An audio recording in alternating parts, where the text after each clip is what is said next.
अस्सलाम वालेकुम my YouTube family, कैसे हैं आप सब लोग। आई होप कि आप सब लोग ठीक होंगे और मज़े में होंगे। आज मैं आप लोगों के लिए एक और बहुत ही ज़बरदस्त रेसिपी लेके हाजिर हो गई हूँ। आज की इस रेसिपी में मैं आप लोगों को बताऊंगी कि हम घर पर किस तरीके से हलवाई जैसे खस्ता कुरकुरे नमक पारे तैयार कर सकते हैं। आपको इसकी आवाज़ से अंदाज़ा हो रहा होगा कि ये कितने खस्ता और कितने क्रिस्पी बने हैं।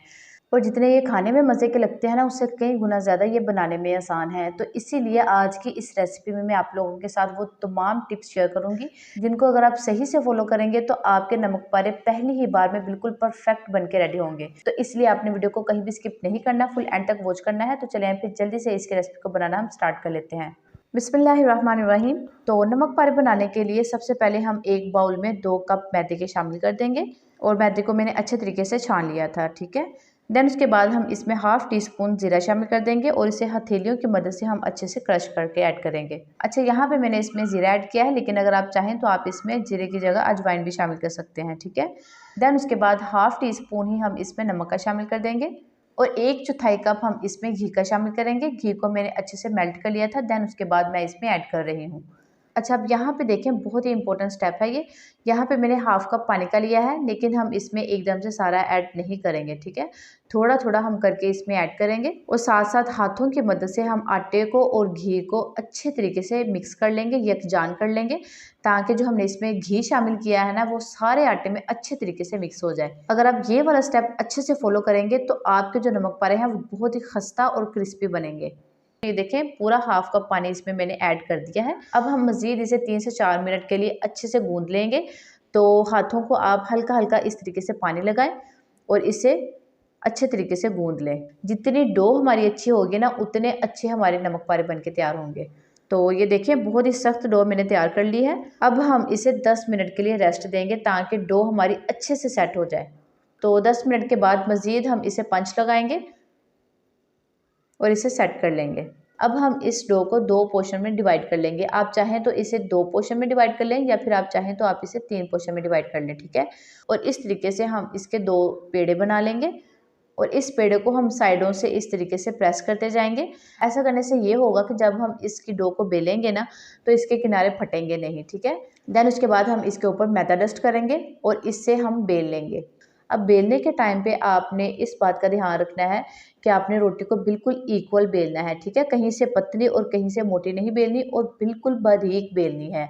हम पूरी रोटी को बिल्कुल बारीक बेलेंगे और बिल्कुल इक्वल बेलेंगे, ठीक है। और रोटी जितनी पतली होगी ना, नमक पारे उतने ही ज़्यादा फूलेंगे। तो ये देखिए, मैंने कितना पतला रोटी को बेल लिया है कि मतलब कि नीचे वाली जो टाइल है वो भी नज़र आ रही है इसमें से। तो रोटी को बेलने के बाद अब हम इसकी कटिंग करेंगे।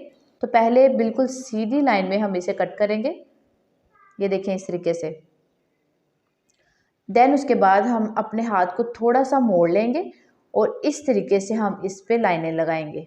ज़रूरी नहीं कि आप इसे इसी शेप में कट करें, आपको जो शेप पसंद है, जो शेप आपको कट करने में आसान लगती है, आप इसे उसी शेप में कट कर लें, ठीक है। क्योंकि मैं आप लोगों के साथ सेम हलवाई वाली ऑथेंटिक रेसिपी शेयर कर रही हूँ, इसीलिए मैंने इसे इस शेप में कट किया है, ठीक है।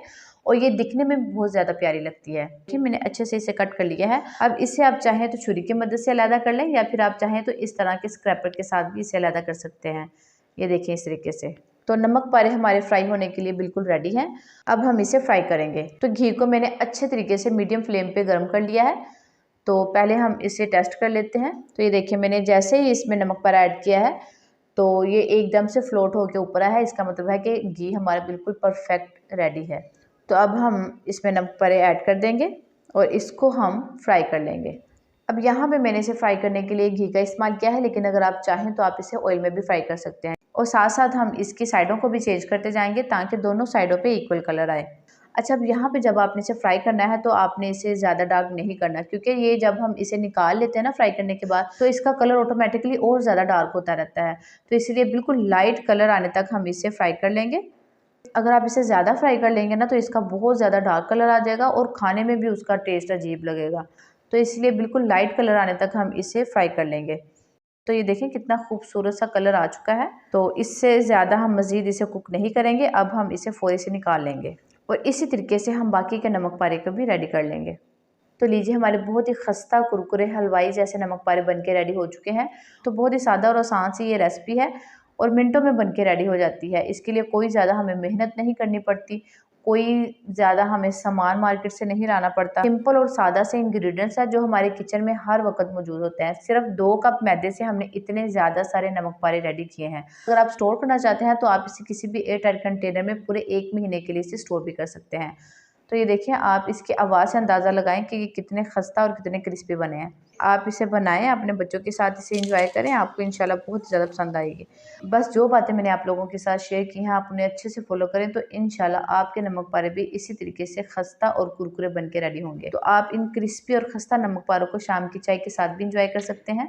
इवन कि आप इसे बच्चों को भी दे सकते हैं, बच्चों को भी ये बहुत ही ज़्यादा पसंद आएँगे। तो उम्मीद है कि आपको मेरी आज की ये रेसिपी पसंद आई होगी। अगर पसंद आई हो तो प्लीज़ वीडियो को लाइक और शेयर लाज़मी कीजिएगा। और अगर आप मेरे चैनल पे पहली बार आए हैं तो मेरी आपसे हम्बल रिक्वेस्ट है कि मेरे चैनल को भी सब्सक्राइब कर लें ताकि आप इसी तरह की मज़े-मज़े की रेसिपीज़ को देख सकें। तो चलती हूँ, दुआ में याद रखिएगा, अपना ढेर सारा ख्याल रखिएगा। अगली रेसिपी तक के लिए मुझे दीजिए इजाज़त। अल्लाह हाफ़िज़।